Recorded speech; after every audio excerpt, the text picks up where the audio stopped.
Boa noite a todos, me chamo Carlos Sarmento, estamos começando nesse momento mais uma live do projeto Casas da Inovação. Então, antes de fazer um preâmbulo inicial, começar a nossa live de hoje, né, já peço para as pessoas compartilharem, comentarem ao longo do dia de hoje, deixarem suas perguntas, né, ainda ninguém acessou, daqui a pouco acessa uma quantidade de pessoas.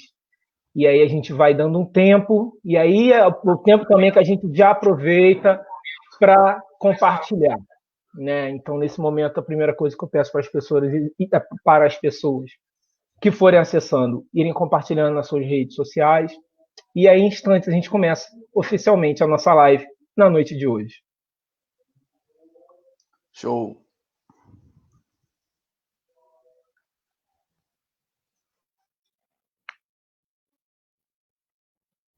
Temos 3 pessoas, alguém já curtiu. Então, nesse momento, a primeira coisa que eu peço para as pessoas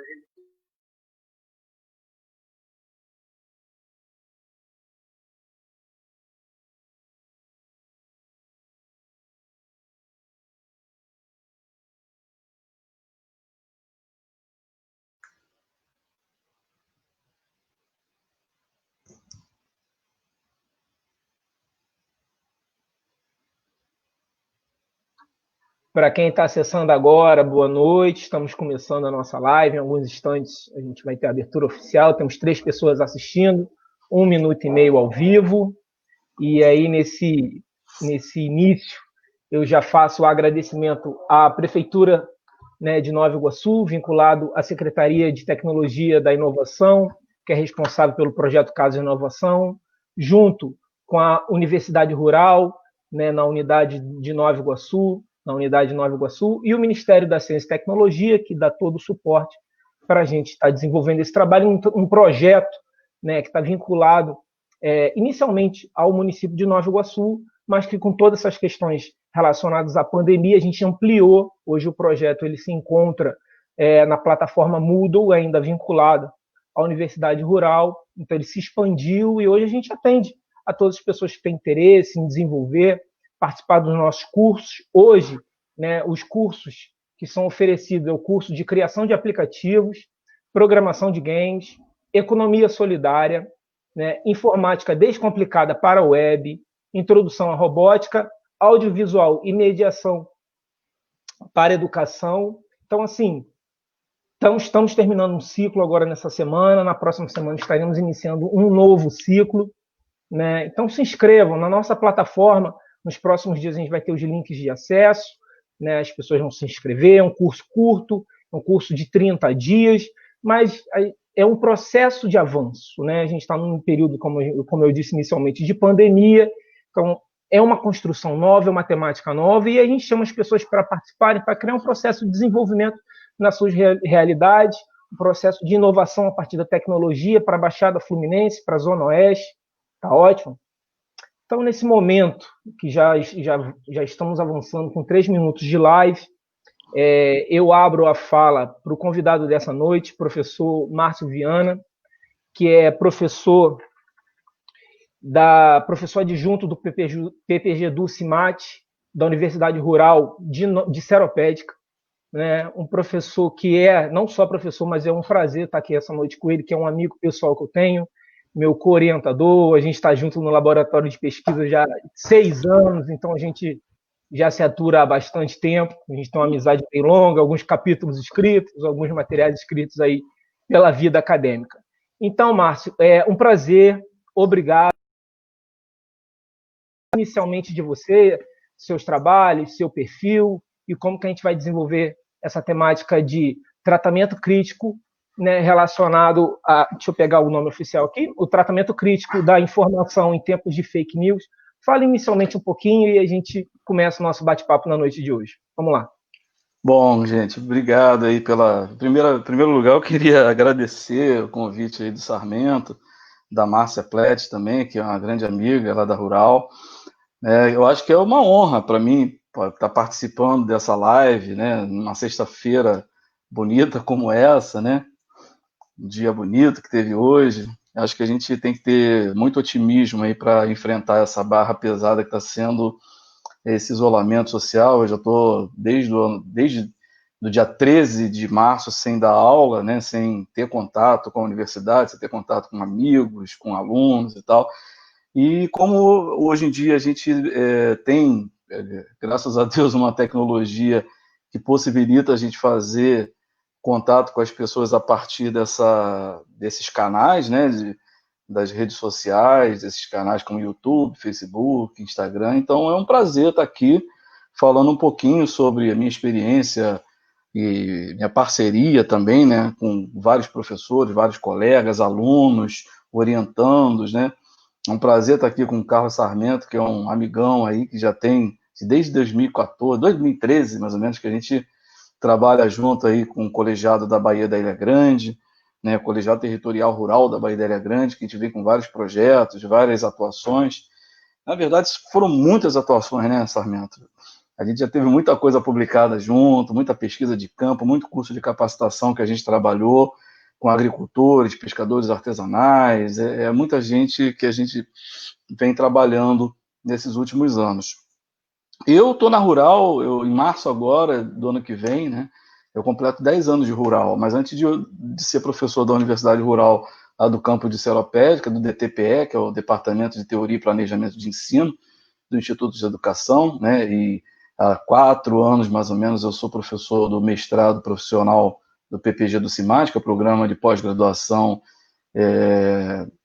em Educação em Ciências e Matemática, né, que a gente atua lá. Eu estou agora terminando a gestão da coordenação do mestrado, fiquei por 2 anos e mais 3 meses, né, por conta da pandemia, eu tive que dar uma esticada. E para avisar assim, que eu, antes de ser professor universitário, eu fui professor da rede pública, municipal, né, do Rio de Janeiro, fui professor da rede estadual do Rio de Janeiro durante 12 anos.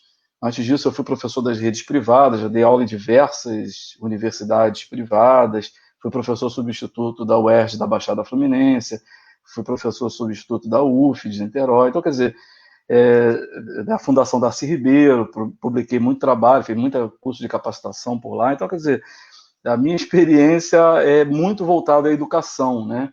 E de um tempo para cá, depois que eu entrei para a Rural, eu comecei a me envolver um pouco mais na questão do espaço rural, do desenvolvimento territorial rural, né? Desenvolvimento sustentável. Então, quer dizer, a gente acaba passeando muito por essas questões. Atualmente eu venho atuando nessa questão do desenvolvimento territorial sustentável, muito nessa linha da questão das etnociências, né, da valorização dos saberes populares, dos conhecimentos tradicionais, né, comunidades tradicionais como quilombolas, indígenas, agricultores familiares. Mas eu venho trabalhando na graduação com curso de matemática e pedagogia, né? Volta e meia eu sou convidado para alguns outros cursos para falar sobre essa questão sobre etnociência, né? E trabalho também muito com a linha do tratamento da informação, que é uma coisa que eu já fazia enquanto professor da educação básica, né? Porque no município do Rio de Janeiro eu era professor do ensino fundamental, eu dava aula para crianças, né, adolescentes do 6º ao 9º ano, e na rede estadual eu lecionava para alunos do ensino médio. Então, o que eu fazia lá com eles, né, o que eu desenvolvia com os meus alunos, eu hoje em dia tento levar de uma forma até um pouco mais aperfeiçoada, porque a gente acaba se debruçando um pouco mais sobre as teorias e metodologias de trabalho, com os meus alunos da graduação e com o mestrado que eu venho atuando, né? E orientando algumas pessoas de outros programas, assim como o PPG CETIA, né, que é o caso do Sarmento, que eu estou ali tentando ajudar e não atrapalhar muito, né, Sarmento, na sua tese de doutorado, que, se Deus quiser, até o início do ano que vem vai sair, né? Então é basicamente isso, né? Eu tenho uma trajetória pela educação básica, passando pelo ensino superior, e há 10 anos, né, quase 10 anos, eu venho atuando na Rural com as atividades de ensino, pesquisa e extensão, mais nessa área da etnomatemática, da etnociência, do tratamento crítico da informação, que é uma linha chamada de educação crítica, ou então educação matemática crítica, e eu vou trazer um pouquinho hoje aqui de um debate que ele está sendo muito presente nos nossos dias atuais, que é a questão das fake news, né, do tratamento da informação, e como eu tenho levado isso para os meus alunos da graduação de matemática e de pedagogia, e assim como os alunos também do mestrado em ciências e matemática, que são alunos das áreas de biologia, LICA, né, que é ciências agrônomas e licenciatura educação do campo, ciências agrônomas e, enfim, tem pessoal lá da química, da física, da matemática, então a gente acaba trazendo um pouco, sem falar das nossas experiências, né, Sarmento, que a gente vem trabalhando com trabalhadores rurais, com pessoal ligado a associações de moradores, de agricultores, né, que trabalhado com turismo rural, né, e por aí vai, né, pescadores artesanais, né, que é o teu campo de pesquisa também. Então eu venho orientando muitos alunos, né, que vem trabalhando com a questão da pesca artesanal, que vem trabalhando com comunidades quilombolas, comunidades indígenas, então a gente acaba fazendo de tudo um pouco, né. Mas o que eu vou trazer hoje para a gente discutir aqui é a questão do tratamento da informação, né? Então é basicamente isso. Nesse pequeno currículo aí que você passou para a gente, somando, tem quantos anos já na área de educação, Márcio? Só para as pessoas que estão acompanhando terem uma noção de quantos anos você já está Pois é, no cara, já ramo. tenho uns 25 anos, mais ou menos, né? Porque antes de me formar em matemática, eu já dava aula em escolas, né? Porque na verdade, eu comecei a cursar engenharia eletrônica, trabalhei na área de tecnologia, né, com telefonia móvel e tal. Na época do início da telefonia móvel, lá na 1992, quando teve a Eco 92, que precisavam ter... Mas teve um dia que eu me encantei, eu comecei a dar aula particular e comecei a me apaixonar pela educação. Minha esposa também, na época, era professora, né, da rede municipal do Rio de Janeiro, ela trabalhava com criancinhas, com educação infantil, e fazia pedagogia, depois ela foi fazer um monte de especialização, e aquela coisa, né, foi falando no meu ouvido, ela foi falando de Paulo Freire, foi falando de, né, Vygotsky, Piaget, e eu comecei a me apaixonar por isso. Eu falei, esquece engenharia, eu vou para a educação, que eu acho que tem muito mais a ver comigo, e de lá para cá foi isso, né? Mas tem mais ou menos por aí, 23, 24 anos, né? Eu Mais ou menos tenho, por aí. eu tenho certeza que a engenharia perdeu um grande engenheiro, mas eu digo que nós, que somos da área de educação, a gente tem certeza que a gente ganhou um excelente profissional, né? Um excelente profissional pesquisador. Eu só fiz essa pergunta mesmo para abrir a nossa live, para quem está acompanhando a gente nessa noite de sexta-feira, e eu já agradeço a presença de todos. Quem quiser deixar suas perguntas, podem escrevendo, realizando suas perguntas, que a gente vai acompanhar, e mais para frente, no final, a gente vai abrir para as perguntas, quem tiver interessado, eu já vou anotando aqui.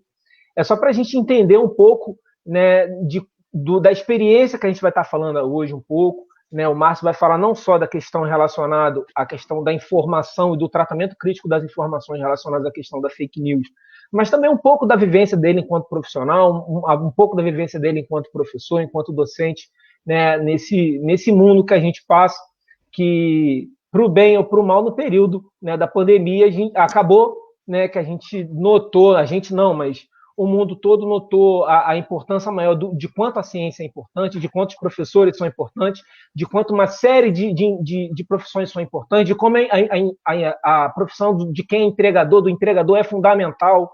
Então, assim, é um período bem difícil, mas acabou demonstrando o quanto que existe uma série de profissões importantes, né? Exato. Já começando a nossa live em si, na temática hoje, e eu já começo perguntando, Márcio, eu queria que você falasse um pouco para a gente sobre a questão da relação, da diferenciação e como se dá a questão da informação e do conhecimento. O que são esses termos, como eles se apresentam, como eles se convergem, se constroem. Pode ser?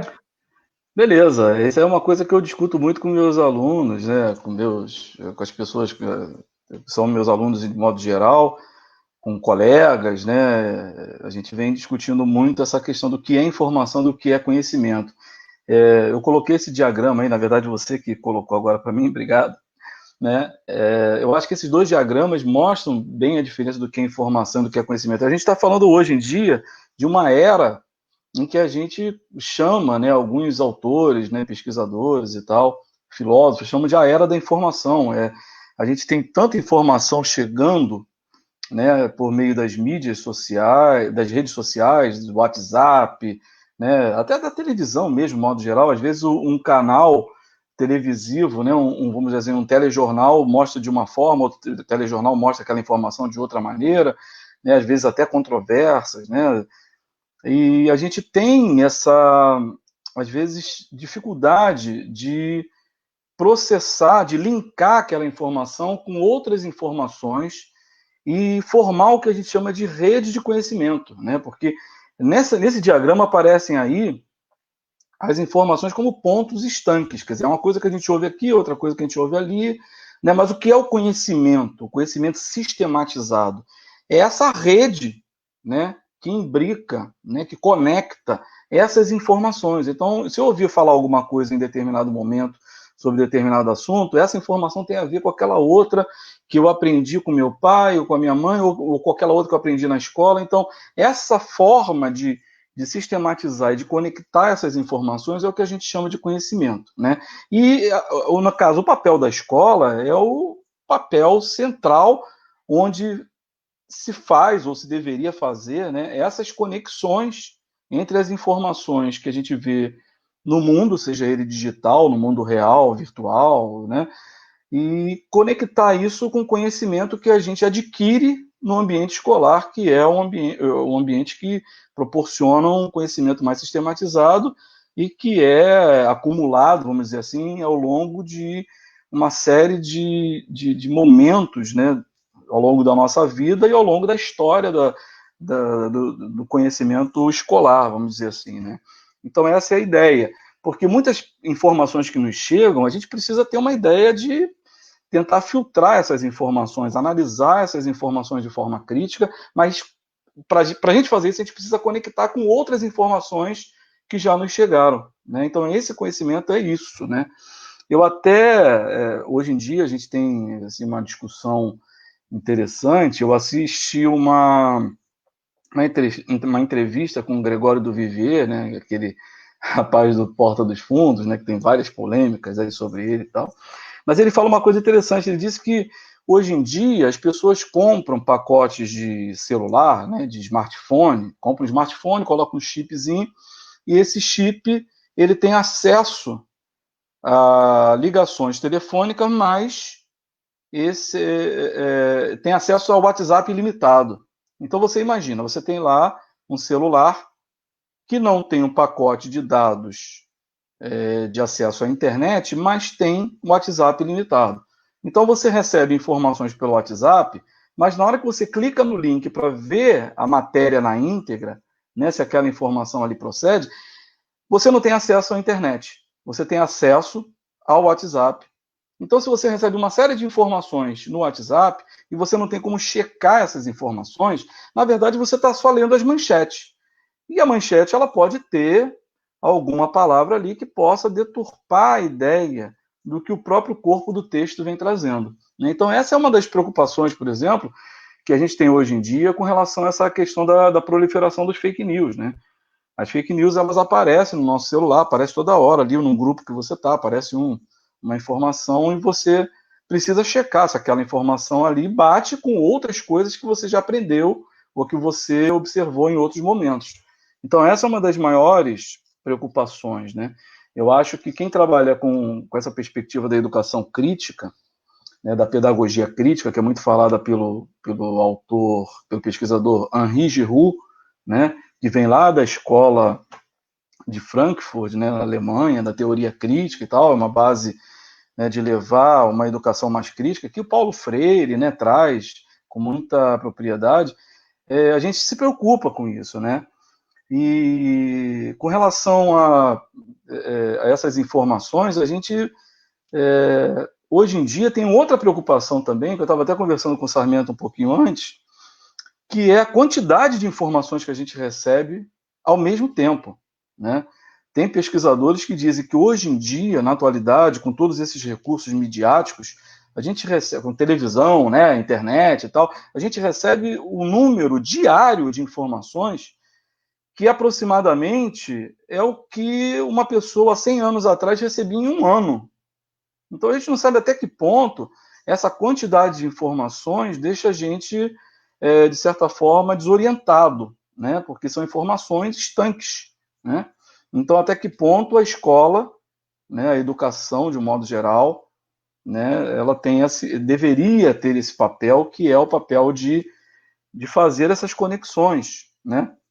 Até para que as pessoas consigam entender essas conexões. Porque se você imaginar o número de informações que a gente recebe hoje em dia, a necessidade que a gente tem hoje em dia de se comunicar com as pessoas, está levando muitos jovens e até adultos, por exemplo, a desenvolver situações, né, de estresse, depressão, ansiedade, e são coisas que fazem parte do nosso cotidiano, né? Tem gente que acorda de madrugada porque quer ver quantas pessoas curtiram a sua postagem, né? E aí tem uma informação que você passa para frente. Um dia desse eu levei um puxão de orelha da minha tia, que ela falou assim: Márcio, olha só, você postou uma coisa aqui no Facebook, mas eu vi a reportagem depois, e eu vi que o que está falando ali naquela postagem não é verdade. Eu falei, realmente, tia, obrigado por você ter me lembrado, porque eu também assisti essa reportagem depois na íntegra, né, na televisão, e vi que realmente essa postagem ela está deturpada. Mas só que naquele afã de trabalhar, de ter que, né, orientar meus alunos, eu esqueci de apagar aquela postagem e ela puxou minha orelha.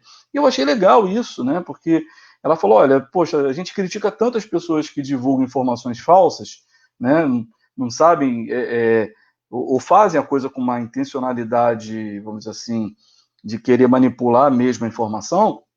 E se a gente critica muito isso, a gente não pode fazer isso. Eu falei, não, realmente, obrigado aí por ter lembrado. Fui lá, apaguei a postagem que eu fiz, porque eu vi que depois a matéria na íntegra mostrava uma coisa bem diferente, né? Então, essa é uma perspectiva que a gente usa. Só para dar as boas-vindas e dar boa noite, a gente tem alguns comentários já. O comentário da Suelen Máximo, parabenizando o professor Márcio. Acredito que ela seja sua aluna. Ela é aluna lá do QPG do CIMAT, querida Suelen, muito legal. Pô, bacana você estar aqui, Suelen, obrigado. O comentário também da coordenadora do projeto Casa da Inovação, a querida Márcia Plete, né, a nossa professora, querida professora Márcia Plete, né, que já está agradecendo, parabenizando a gente pela live. Né? Poxa, A Sonira está acompanhando a nossa live, querida Sonira lá do Azova, está aqui com a gente. Sonira que fez uma excelente live lá com a gente na terça-feira, né, no bate-papo com o colegiado. Foi excelente a participação dela, emocionante até. A live dela foi maravilhosa. O Celso também está dando boa noite, está dando os parabéns pela temática, pelo assunto. Então, assim, a gente está seguindo, né? E a gente já começa, a gente já continua falando que deixem suas perguntas, tá? Pode mandar qualquer tipo de pergunta, que eu tenho certeza que o professor Márcio mata no peito e faz o gol para ele. Para ele isso é fácil, né? E assim, a questão e dando prosseguimento, né? A questão da quantidade de informações, Márcio. Né, e isso é um entendimento que eu tenho, e queria que você falasse um pouco também sobre isso e desse sequência na sua fala. A gente recebe uma quantidade de informações tão grande que a gente, às vezes, não consegue filtrar, até porque as informações, às vezes, são construídas de uma sequência de pequenas outras informações. Então, a gente, dentro dessa sequência de cadeia de informações, a gente pode ter algumas partes que ou são deturpadas, são transformadas ao bel prazer de quem está querendo passar esse assunto, ou então simplesmente elas são excluídas, né? Como se algo não fosse importante dentro do processo. Então eu devolvo a bola para você, até porque é importante a gente te ouvir hoje, a fala do nosso entrevistado, do professor Márcio, para dar um prosseguimento falando não só sobre a questão da importância do tratamento da informação, do diálogo, a questão da construção do diálogo que é uma das nossas bases de pesquisa, né?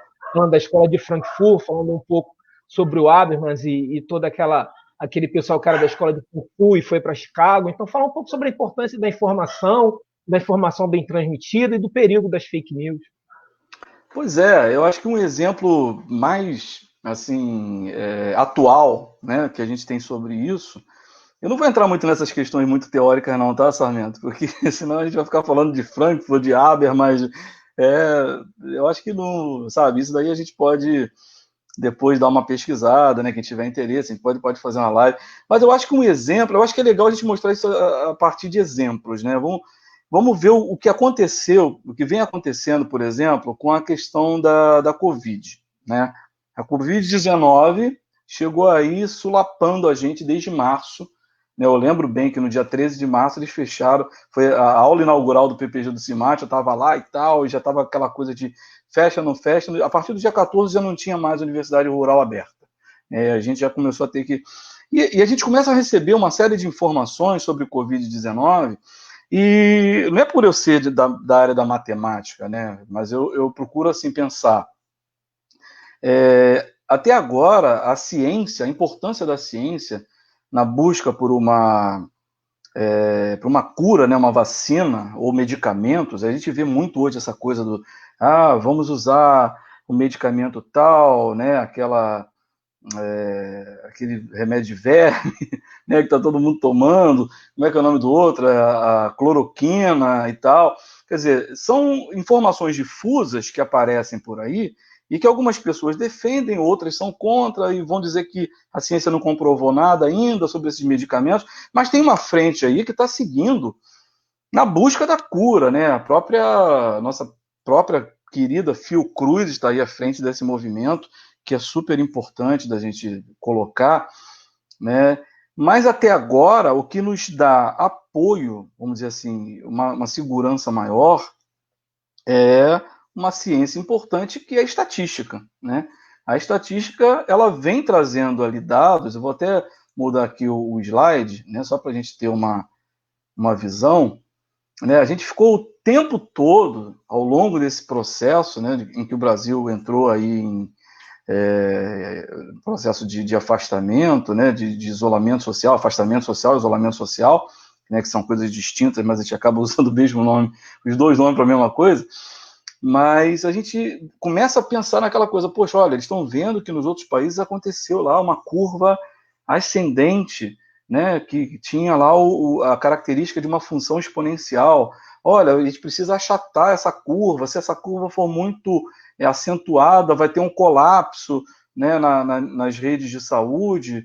Enfim, então todas essas informações são informações que vieram, né, que foram obtidas através de dados informados pelas agências de saúde, né, pelas secretarias de saúde, pelos hospitais, enfim.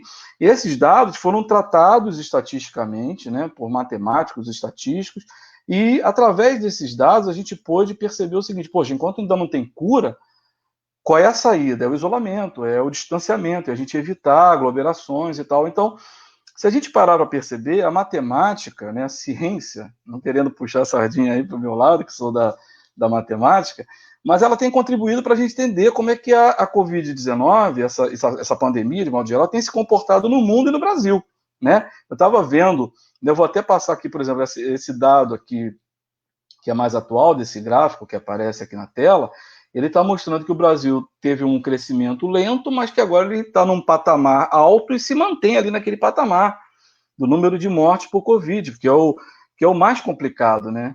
O número de infectados aumenta e tal, mas o maior problema mesmo é o que a gente está vendo aí, essa manutenção do número de 1.000 e tantos mortos a cada dia, né? Tudo bem que existe uma relação aí entre pessoas infectadas e o número de habitantes, entre o número de mortos e o número de habitantes de cada região, de cada país, mas é complicado você ter um país com 200 e poucos milhões de habitantes e 1.000 mortes a cada dia, né? Então, eu acho que esse tratamento estatístico é o que a gente vem acompanhando, e se a gente comparar, por exemplo, os gráficos, né, de países como Estados Unidos, Brasil, Reino Unido, Itália, a gente vê que tem o Brasil está com um crescimento ascendente diferente dos outros países que já estão em declive, né? Quer dizer, estão em decréscimo esses números. Então, essa ciência, né, essa forma de tratar os dados de forma crítica e levar isso para a população, eu acredito que as mídias, né, vamos dizer assim, os jornais televisivos, eu acho que a imprensa, de modo geral, tem feito isso muito bem, né? De forma alarmante, todo mundo vai dizer, mas eles estão alarmando demais, a coisa está está deixando a gente muito tenso, muito preocupado, mas imagina se não deixasse, né? Aí que todo mundo ia sair para a rua mesmo e tal. Então, acho que essa pressão que que a imprensa coloca, né, vem colocando sobre esses dados, é uma forma também da gente ter uma análise crítica sobre a problemática que é, né, sobre a problemática que a gente está vivendo, que é tentar manter aí uma forma, né, que a ciência está dizendo, através desses dados tratados, que são formas da gente se manter isolado ou distante, né, de certa forma distante dos nossos entes queridos, nossos amigos, colegas de trabalho, alunos e tal, porque agora tem essa polêmica de reabrir as escolas, não reabrir as escolas, né, na forma presencial, e a gente tem esses dados aí à mão, que são dados alarmantes e que a gente precisa ter um olhar crítico sobre isso. Infelizmente, em alguns momentos, a gente recebe informações via WhatsApp, via redes sociais, de que esses dados são mentirosos, de que os dados corretos são aqueles que realmente dizem que a gente não precisa se preocupar com a pandemia, ou que vai ter aí o que chama de contaminação por imunização por rebanho e tal. Então, cada hora vem uma informação diferente e a gente dificilmente sabe, né, como tratar esses dados, como linkar esses dados com outras informações. Por isso que, há um tempo atrás, né, quer dizer, há um tempo atrás que eu digo assim, poxa, eu faço isso desde que eu sou professor da educação básica, né? Eu venho tratando esses dados com os meus alunos, eu levo esses dados, informações, e hoje em dia eu estimulo meus alunos a trabalharem, né, os meus alunos que serão professores de matemática, ou serão professores pedagogos que vão lidar com a educação das crianças mais jovens, né, com as crianças mais de menor idade, nas séries iniciais, de levar esse tipo de pensamento crítico, né? Então, eu posso dar alguns exemplos aqui de coisas que eu venho trabalhando com os meus alunos, que já são professores, né, que já defenderam suas monografias, já defenderam as suas dissertações de mestrado, né, em que eles vêm seguindo um pouco dessa linha da educação crítica, da pedagogia crítica, da educação matemática crítica, que é justamente essa capacidade que a gente leva aos alunos de fazerem uma crítica ao pensamento, às informações que chegam a eles de diversas formas, né? Então, uma delas, por exemplo, que eu tive um aluno há alguns anos atrás, ele trabalhou com a questão do nível de água do sistema Cantareira.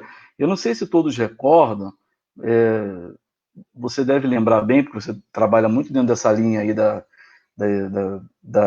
do meio ambiente, do desenvolvimento sustentável e tal. Foi o sistema Cantareira, em São Paulo, no ano de 2014, que teve aquela seca, né? E o sistema, ele não tinha sido... O sistema Cantareira é um reservatório de água, né? Para quem não lembra, para quem não sabe, é um reservatório de água que faz a reserva de água para a grande metrópole, né? Megalópole, que é a cidade de São Paulo.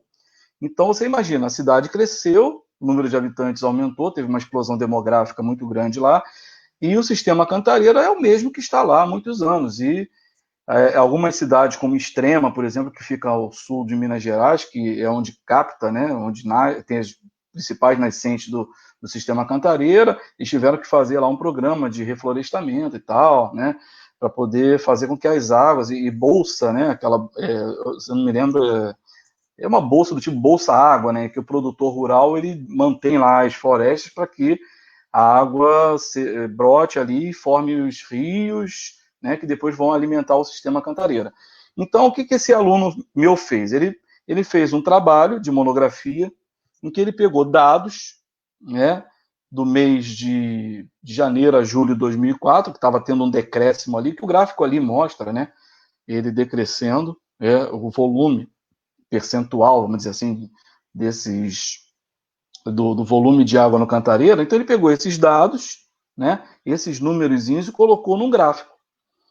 Mas só que ele pegou esse gráfico e no Excel a gente tem lá uma forma de modelar, fazer uma modelagem matemática, né, que na verdade é estatística, que vai gerar uma função matemática. Lembra daquela função f de x igual a 2x ao quadrado e tal?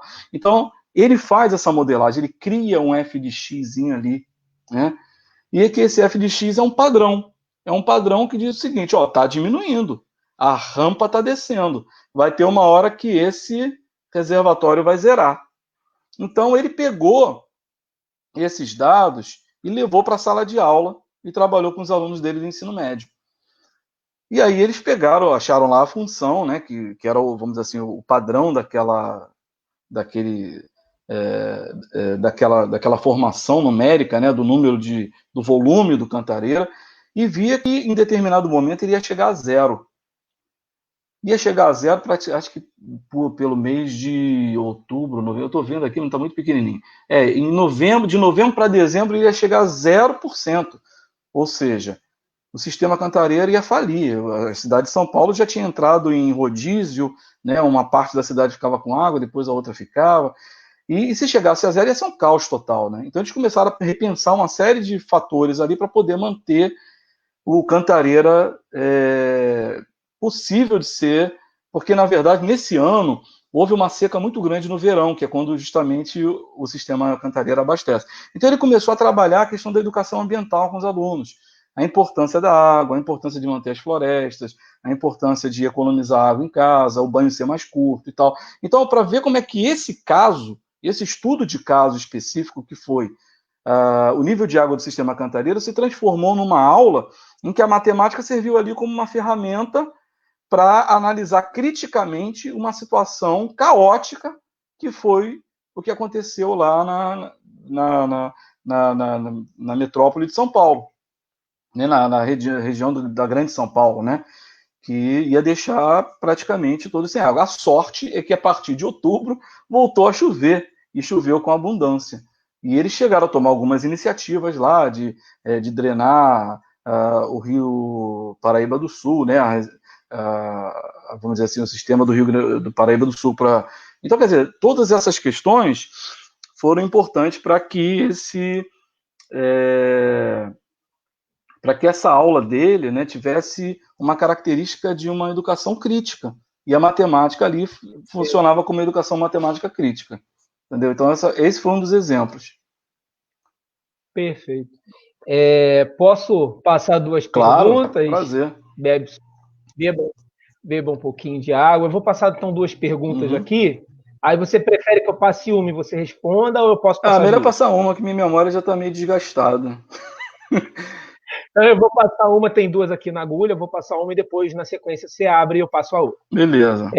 Uma pergunta aqui da Aline Pausini, né? Antes eu queria ter uma fala aqui da Viviane de Souza falando sobre a importância desse perfil, desse tipo de live, ainda mais nesse momento de pandemia, né? E aí tem uma pergunta da Aline Pausini, que ela fala sobre a questão da construção, como se dá, né? Quais são as dificuldades, na sua opinião, com relação à formação e construção da identidade nessa era pós-moderna em decorrência dos fake news? Ou seja, como que se dá a nossa construção da identidade, né? E eu entendo muito isso, principalmente das novas gerações, como se dá a questão da construção da identidade nesse mundo pós-moderno por causa das fake news? Uma pergunta é essa, na segunda, na sequência, eu faço a outra. Tá, olha só, primeiro eu queria mandar um beijo para Viviane Gitaí de Souza, que ela é minha amiga de infância, estudou comigo na escola municipal, né, que eu me formei, que eu fiz o ensino fundamental, e depois nós trabalhamos juntos na mesma escola, eu como professor e ela como diretora da escola. Então ela foi minha colega de turma na escola, né, nós fomos amigos, depois passamos a trabalhar juntos, então é uma grande amiga. Bom, essa ideia da pós-modernidade, o que acontece? A gente vive num momento, existe uma dificuldade aí da gente, por exemplo, o próprio Tenório, né, que é nosso amigo, foi nosso professor e tal, lá da FGV, né, Fundação Getúlio Vargas, ele critica um pouco essa ideia de pós-modernidade.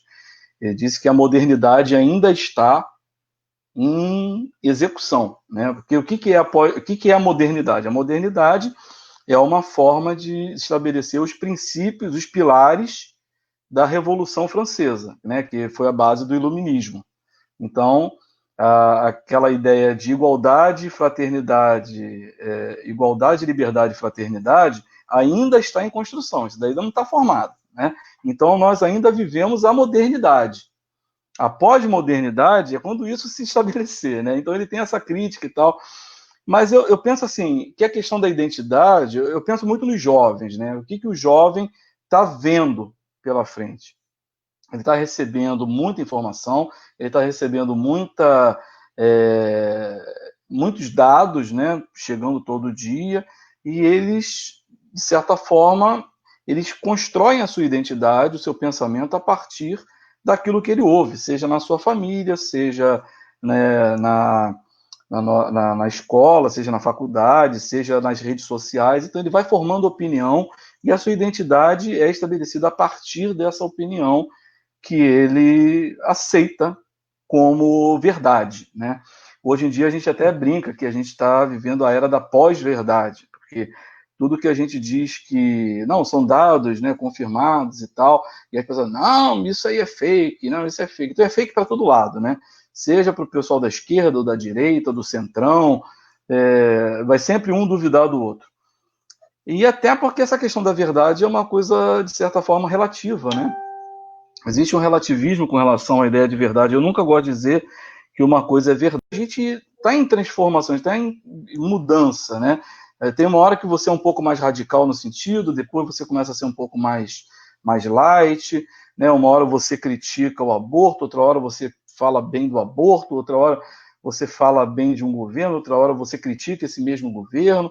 Eu acho que é isso. A gente vive um momento em que essas muitas informações que nos chegam trazem para a gente elementos em que a gente às vezes não consegue processar ou então não consegue às vezes tomar partido daquilo, né?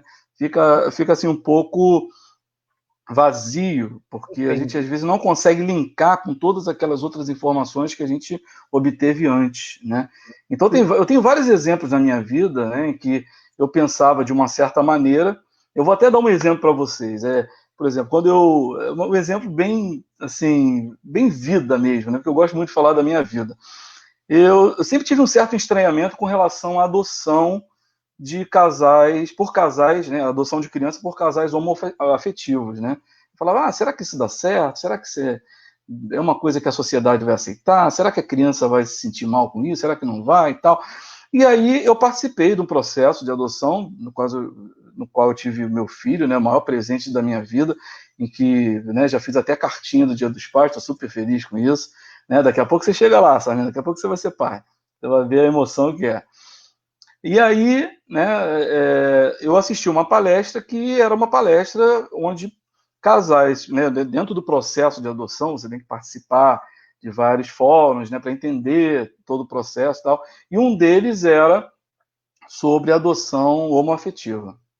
E eu comecei a ouvir as pessoas falando, os casais, né, os homens casados que tinham adotado crianças, né, mulheres casadas entre si, que tinham adotado. E aquilo foi uma transformação na minha vida. Aquilo ali foi um tapa na minha cara com luva de pelica, sabe? Eu vi a coisa de outra forma.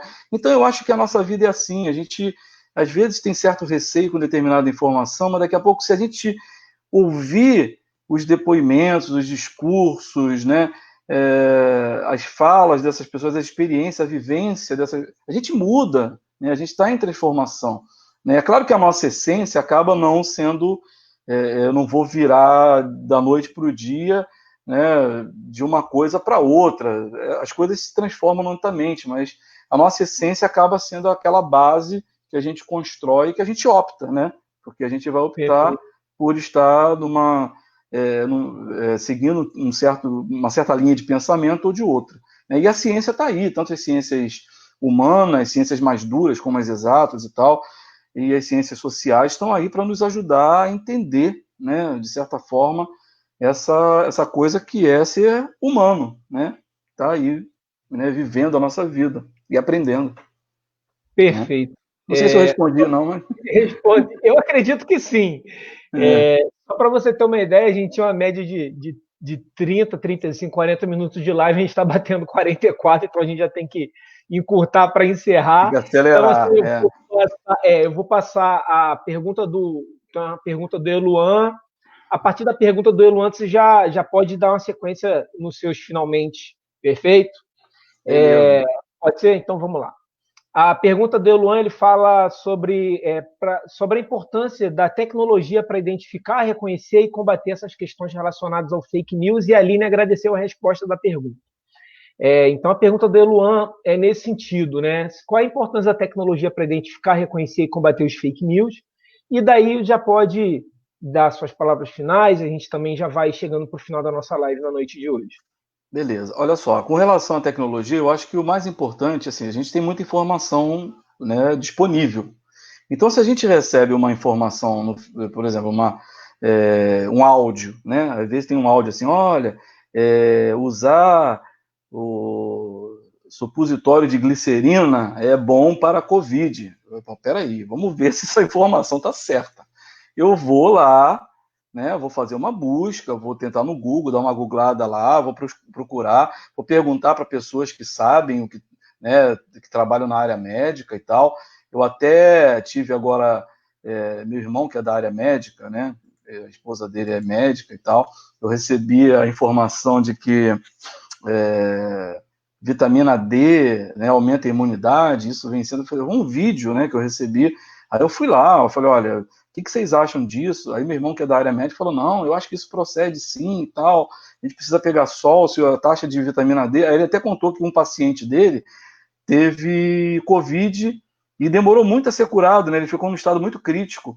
E realmente, durante todo o processo, ele estava com a vitamina D muito baixa. Então, quer dizer, aquela experiência empírica que ele teve ali no dia a dia confirmou aquela ideia que eu tinha recebido, né? Então, eu acho que é importante isso. A gente tem que usar a tecnologia para buscar informações. Às vezes, a gente vai ver uma informação que é divergente da outra. Então, a gente vai buscar outras fontes. A gente tem a opção de estar lá, né?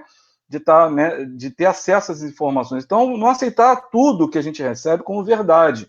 Né? Minha mãe tem esse hábito. Minha mãe, às vezes, recebe... mas eu vi aqui no Facebook que tal coisa é boa para tal coisa. Eu falei, mãe, calma, vamos com calma. A gente tem que ver quem está falando isso. Né? Vamos procurar saber? Eu vou lá. E fui lá fazer uma busca. Perguntei para um, perguntei para outro. Às vezes a gente pergunta para a pessoa que é especialista na área, porque a pessoa teve um estudo naquela área. Né? Então, acho que a tecnologia serve para isso, para a gente poder ter acesso a essas informações. Antigamente, a gente só tinha acesso à televisão.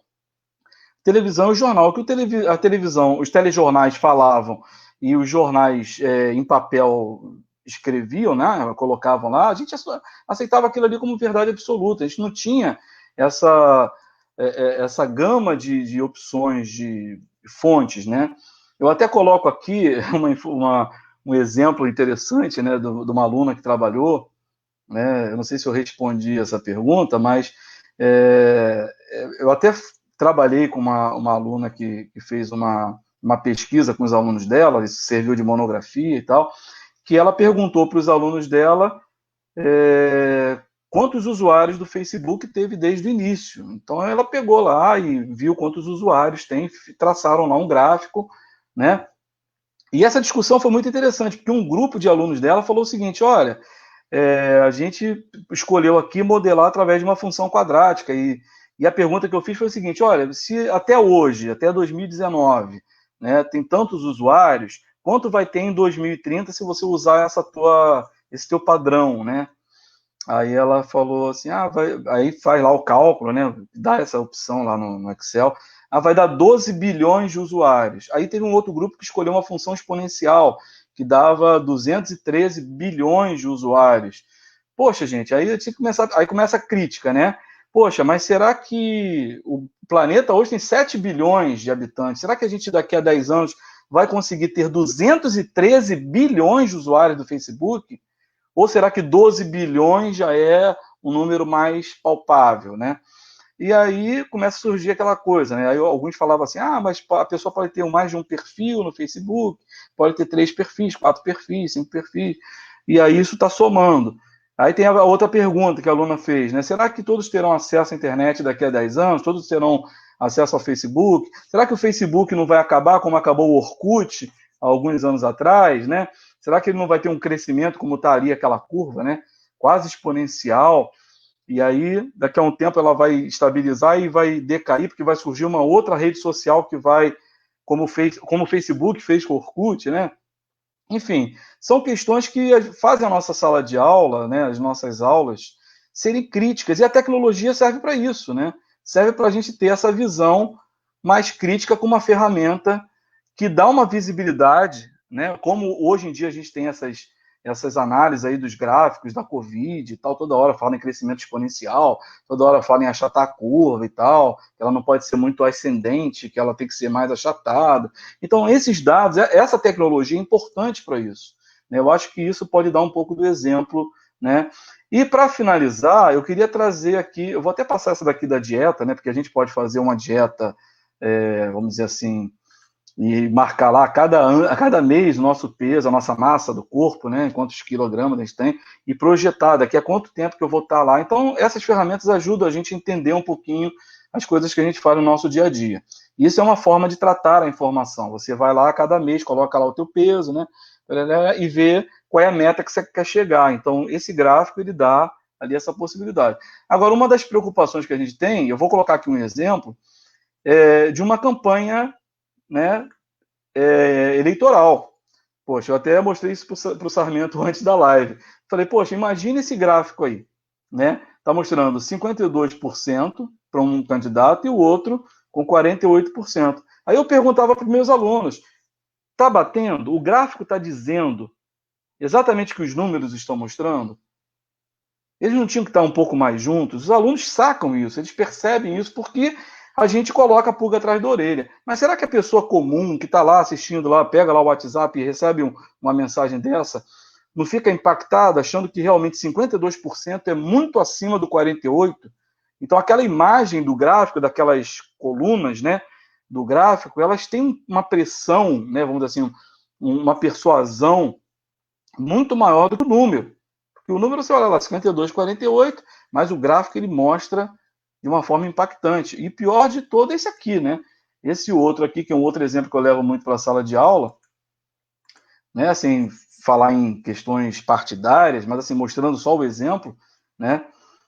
É mostrar ali, olha, está mostrando 22% a barra maior. E o 40% são os brancos e nulos, bem abaixo.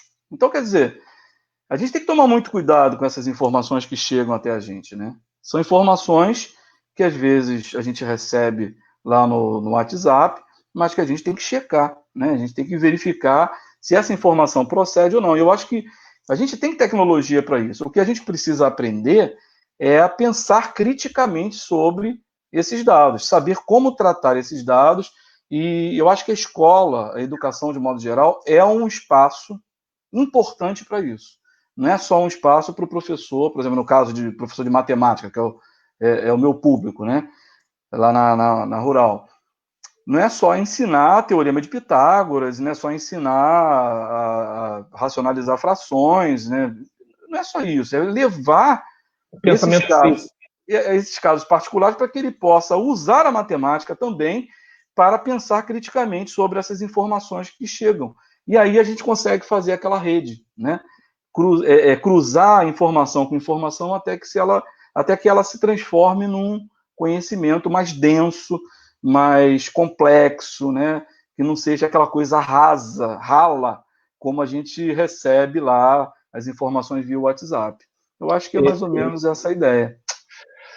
O tema é muito bom, o tema dá para ficar umas 2, 3 horas de live, mas a gente tem um limite de tempo, Infelizmente, né? né? Infelizmente, entendo que a gente até já meio que um pouquinho extrapolou esse tempo, mas o tema é tão bom e o pessoal vai pedindo mais informações e aí a gente vai prorrogando. Porém, nesse momento a gente tem que dar os finalmente da live. O Eluan agradeceu a resposta, né? Então, nesse momento, quero reiterar sobre o projeto Casas da Inovação, os cursos que a gente desenvolve atualmente, lembrando que eles estão ocorrendo, né? A gente está na última semana do atual ciclo e na próxima semana já estarão abertas as inscrições para o ciclo seguinte, que iniciará na virada do mês de agosto para o mês de setembro.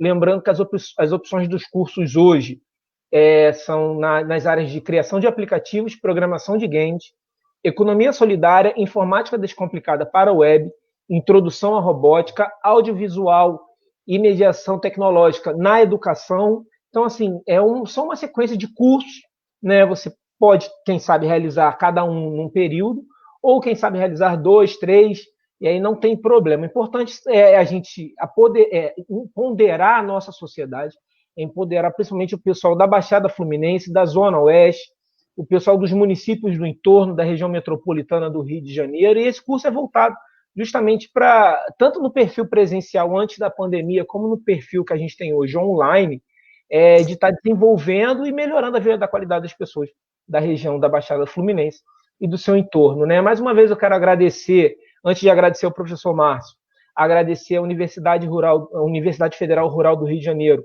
na instituição do IEM, de Nova Iguaçu, e aí eu não vou citar o nome de ninguém porque é meio que injusto, porque é uma quantidade de gente tão grande que está ali desenvolvendo o projeto no IEM de Nova Iguaçu, e ao qual eu faço parte, muito feliz eu faço parte, né? A Secretaria de Inovação, de Tecnologia e Inovação de Nova Iguaçu, né? e é um dos braços principais de todo o projeto, bem como o Ministério da Ciência e Tecnologia, que dá todo o nosso suporte, nossos bolsistas, né? Que é um grupo enorme de bolsistas que aí também ajuda a fazer todo esse projeto ir para frente. Então, acompanhe a plataforma, acompanhem a Casa da Inovação, o nosso site, as nossas redes sociais.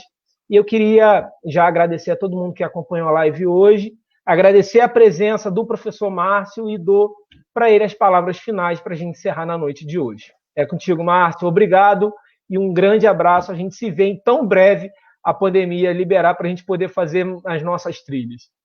Se Deus quiser. Cara, brigadão aí pelo convite, né, pela participação de todos e todas que estiveram aqui fazendo perguntas, né, fazendo comentários positivos, né, porque eu acho que a gente precisa, na verdade, se retroalimentar sempre, né, de esperança, da expectativa de uma educação que realmente forme cidadãos críticos, né, e eu acho que é por aí. A gente tem que fazer a nossa parte, né.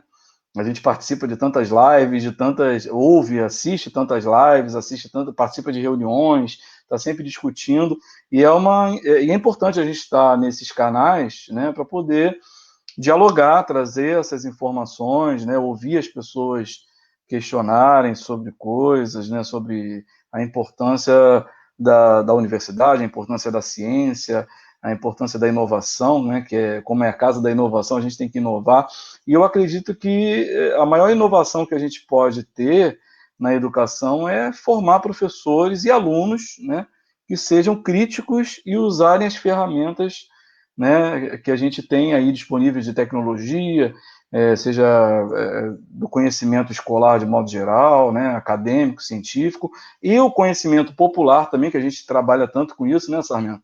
Que é valorizar o saber popular, o conhecimento tradicional, o saber fazer do trabalhador do campo, do quilombola, e estar em diálogo com isso, porque a gente aprende muito com as pessoas, a gente aprende muito com o trabalhador que lida com a terra, que lida com a pescaria, enfim, o trabalhador comum, né? Hoje em dia eu tenho uma orientanda que trabalha com a questão da culinária familiar, é uma coisa impressionante, né? Como a gente acaba não valorizando os saberes da dona de casa, né?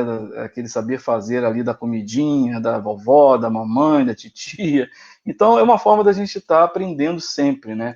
E eu costumo dizer, eu digo isso muito para o meu filho, a cada minuto de vida a gente aprende até o último minuto de vida. Então, é importante a gente ter sempre esses canais de comunicação e diálogo para aprender sempre uns com os outros. Tá? E obrigado aí pela oportunidade, né, de estar falando um pouquinho sobre o meu trabalho, sobre as minhas perspectivas, e até a próxima, né? Se vocês quiserem depois deixar alguns comentários, perguntas, eu posso continuar respondendo, né, apesar do tempo estar meio curto, mas eu posso continuar visitando aqui o link, né, porque eu acho que fica gravado, não fica, Sarmento?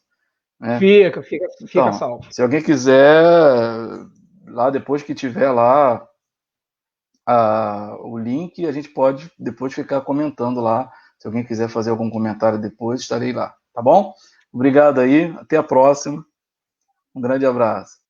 Gente, obrigado a todos que participaram e até semana que vem com mais uma próxima live do Projeto Casa da Inovação. Bom fim de semana e um abraço. Tchau, tchau.